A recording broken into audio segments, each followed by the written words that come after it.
अस्सलाम वालेकुम स्टूडेंट्स। आज हम बात करते हैं लाइंस की। Parallel lines, perpendicular lines, transversal lines and उसके बाद एडजेसेंट एंगल्स की भी बात करेंगे। तो सबसे पहले देखते हैं parallel lines. The lines that can not meet at any point is called parallel lines. Definition क्या है हमारे पास कि पैरेलल लाइंस हमारे पास एक ऐसी तरह की लाइंस होती हैं जो किसी भी पॉइंट पे जाके कभी भी मैच नहीं करती। जैसे कि अगर आप यहाँ पे देखें तो मैंने एक फिगर के थ्रू आपको बताया कि जैसे यहाँ पे मैंने मैच स्टिक्स यूज़ की हैं, ठीक है। तो ये सारी पैरेलल लाइंस हैं, किसी भी पॉइंट के पे जाके कहीं भी मैच इंटरसेक्ट नहीं कर रही, ठीक है। तो इसको कहते हैं क्या, पैरेलल लाइंस, ठीक है। तो पैरेलल लाइंस को हम डिनोट कैसे करते हैं? तो parallel lines is denoted by these lines. इस लाइंस को कहते हैं पैरेलल लाइंस, ठीक। अब बात करते हैं परपेंडिकुलर लाइंस। परपेंडिकुलर लाइंस हमारा पैरेलल लाइंस के बिल्कुल अपोजिट है। जैसे कि two lines are perpendicular if they intersect at right angle. Perpendicular lines हमारे पास ऐसी लाइंस होती हैं जो इंटरसेक्ट करती हैं, कहाँ पे जाके मीट करती हैं, राइट एंगल पे। Right angle means 90 degree, right angle mean 90 degree. अब यहाँ पे आप इसको देखें तो मैंने मैथ स्टिक्स यूज़ की हैं। तो ये जो एंगल बना रही है यहाँ पे क्या बना रही हैं, 90 डिग्री। क्या बना रही हैं, 90 डिग्री।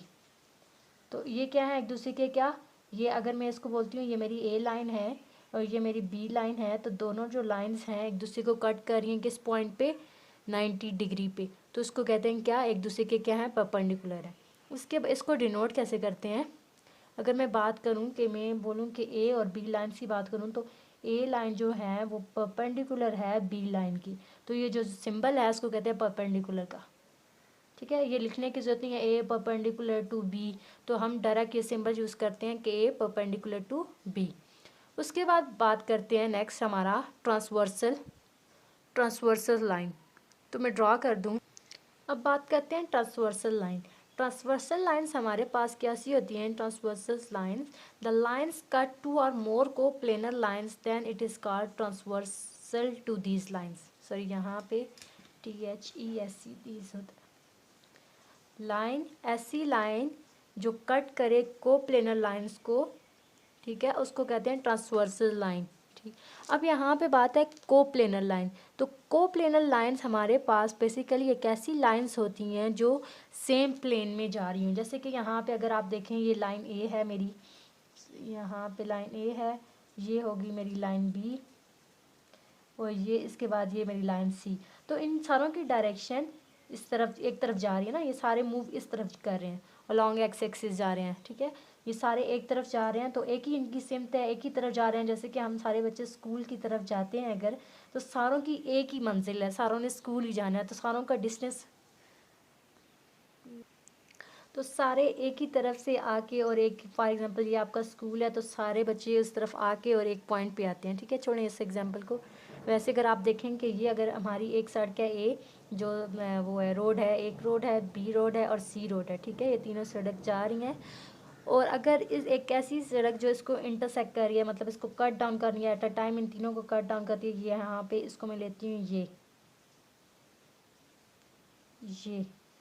ये वाली लाइन, इसको क्या कहते हैं, ये जो मैंने लाइन ली इसको मैं नाम भी देती हूँ। ये लाइन है मेरे पास फॉर एग्जांपल डी। तो जो मेरी लाइन डी है वो at a time A B और सी को कट डाउन कर रही है, जो एक प्लेन में जा रही थी, ठीक है। वो ए बी सी जो है आपस में एक दूसरे के क्या है, को प्लेनर्स हैं, ठीक है। और वो उन तीनों लाइंस को कट डाउन कर रहा है एट पॉइंट डी। ये जो डी पॉइंट है इन तीनों को कट कर रहा है। तो इस हिसाब से इसकी अगर मैं बात करूँ तो डी जो मेरे पास है वो क्या है, ट्रांसवर्सल लाइन है, ठीक है। अगर मैं बात करती हूँ कि ए बी और सी मेरे पास क्या है, रोड्स हैं और तीनों क्या है, पैरेलल है। पैरेलल मीन्स तीनों एक किसी पॉइंट पे भी मैच नहीं करते एक दूसरे को, ठीक है। तो रोड जो डी था वो क्रॉस कर रहा है इन तीनों रोड्स को, ए को, बी को और सी को। तो डी मेरे पास क्या होगा, ट्रांसवर्सल, ठीक। इसके बाद बात करते हैं एडजेसेंट एंगल की। बात करते हैं एडजेसेंट एंगल की। तो सबसे पहले अगर आप इस फिगर को देखें तो यहाँ पे मेरे पास कितने लीव्स हैं, 1 2 एंड 3 लीव्स हैं, ठीक है। और हर एक जो लीव है वो स्टार्ट इसी पॉइंट से हो रहा है, मतलब ये पॉइंट यहाँ से आगे कंटिन्यू इसको ये ले रहा है और इसको ये ले रहा है, ठीक है। उनका सारा का ये वाला पॉइंट जो है इसी से ही सारे मिल रहे हैं। 3 leave start from a single point. Her leave, अगर इसको लीव ए बोलूँ, ये बी है और ये सी है, और वो सारे इसी पॉइंट से ही निकल के जा रहे हैं, ठीक है। 2 angles form with middle leaf, 2 angles हमारे यहाँ पे बनते हैं मिडल लीव से। जैसे कि अगर मैं बात करूँ इस मिडल लीव की, इससे ही हमारे दो एंगल बनते हैं, एक एंगल ये बन रहा है और एक एंगल हमारा ये बन रहा है, ठीक है। ये छोटा बड़ा नहीं है, ये मैंने इस तरह आपको ड्रॉ करने के लिए बताया कि ये 1 है और ये 2 एंगल्स बन रहे हैं, ठीक है। इसी से 3 leaves starts from a single point, 2 angle form with middle leave, 2 angles हमारे बन रहे हैं किस लीव से, मिडल लीव से। तो यहाँ पे जो हमारा मिडल लीव है ना, वो उसको क्या कहेंगे, एडजेसेंट एंगल। क्या कहेंगे, एडजेसेंट एंगल। तो डेफिनेशन पे जाते हैं एडजेसेंट एंगल की।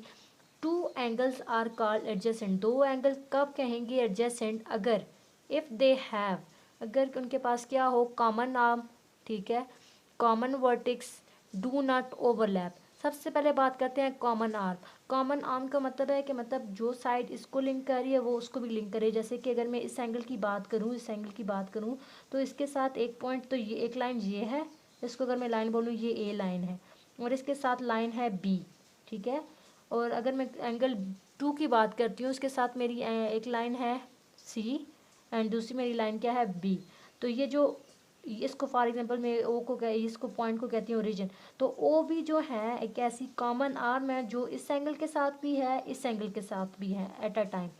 और वर्टेक्स हमारे पास वो होता है जहाँ से पॉइंट जहाँ पे मैच करते हैं, मीट करते हैं, ठीक है, वो क्या है, ओरिजिन ओ। तो इसका भी वर्टेक्स वही है और इसका भी वर्टेक्स वही है। डू नॉट ओवरलैप, ओवरलैप ये नहीं कर रही, ये नहीं है इसके इसमें दूसरे में आ गया एंगल, दूसरा उसमें नहीं। तो इसी तरह और क्लियर आप इस पिक्चर को देखें, यहाँ पे मैंने एक पिक्चर ड्रा की जिसमें ए बी सी और डी मेरे पास पॉइंट्स हैं, ठीक है। तो सबसे पहली कंडीशन क्या है, कॉमन आर्म, कॉमन की आर्म होनी चाहिए। तो कॉमन आर्म देखें, अगर ये वाला एंगल मैं ले रही हूँ, ये वाला एंगल, ये वाला पोर्शन ले रही हूँ, बी ए एंड सी, कौन सा पॉइंट ले रही हूँ, बी ए एंड सी। ये फॉर एग्जांपल ये मेरा एंगल 1 है, ठीक। दूसरा मेरा एंगल क्या है, सी ए एंड डी, ये एंगल क्या है 2। तो आप देखें एक मेरा एंगल क्या था, बी ए एंड सी, दूसरा मेरा एंगल क्या था, angle C A and D. तो आप देखो कॉमन आर्म यहाँ पे हमारे पास क्या आ रही है, ए सी, क्या आ रही है, ए सी, यहाँ पे भी ए सी एंड यहाँ पे भी ए सी। तो कॉमन आर्म ये आ गई क्या, ए सी हमारे पास क्या है, कॉमन आर्म। यहाँ पे मैं लिख भी देती हूँ कि ए सी मेरे पास क्या है, कॉमन आर्म, ठीक हो गया। अब अगर आप देखें तो हमारे पास जो पॉइंट है जहाँ से दूसरे सारे पॉइंट्स निकल रहे हैं, ठीक है, उसको क्या कहते हैं, वर्टेक्स। तो अगर आप इस फिगर को देखें तो यहाँ पे मेरा वर्टेक्स क्या है, ए क्या है मेरा वर्टेक्स। वर्टेक्स हमारे पास ऐसा पॉइंट होता है जहाँ से दूसरे पॉइंट सारे क्या हो, निकल रहे हों। जैसे यहाँ पे इस पॉइंट पे ओ से दूसरे सारे पॉइंट्स निकल रहे हैं, ए बी एंड सी, ठीक है। तो ये वाली जो फिगर है अगर आप इसको देखें तो ये ओवरलैप भी नहीं कर रही, तो ये तीनों कंडीशन इस पे सेटिस्फाई हो रही हैं। इसलिए हम ये कह रहे हैं कि ये जो 2 एंगल्स हमने ली थी, जैसे कि हमने क्या लिया, जैसे यहाँ पे हमने लिया एंगल बी ए सी, क्या लिया एंगल, ये एंगल का सिंबल है, एंगल बी ए सी, वो and angle C A D. एक हमने लिया एंगल बी ए सी और दूसरा हमने लिया एंगल सी ए डी। ये दोनों एक दूसरे के क्या है, एडजेसेंट एंगल, क्या है, एडजेसेंट एंगल। क्यों एडजेसेंट एंगल है, क्योंकि ये तीनों कंडीशन सेटिस्फाई कर रहे हैं, adjacent angle. First one is common arm, second one is common vertex and do not overlap. Overlap mean मतलब एक दूसरे के साथ मर्ज नहीं हो रहे, मिक्स नहीं हो रहे, ठीक है। तो यहाँ से हमारा हो गया एडजेसेंट एंगल हो गया। इंशाल्लाह नेक्स्ट वीडियो में हम डिस्कस करेंगे complementary angle and supplementary angle. तो आई होप आपको यहाँ तक समझ आ गई होगी। Thanks for watching my video, like share and subscribe to my channel.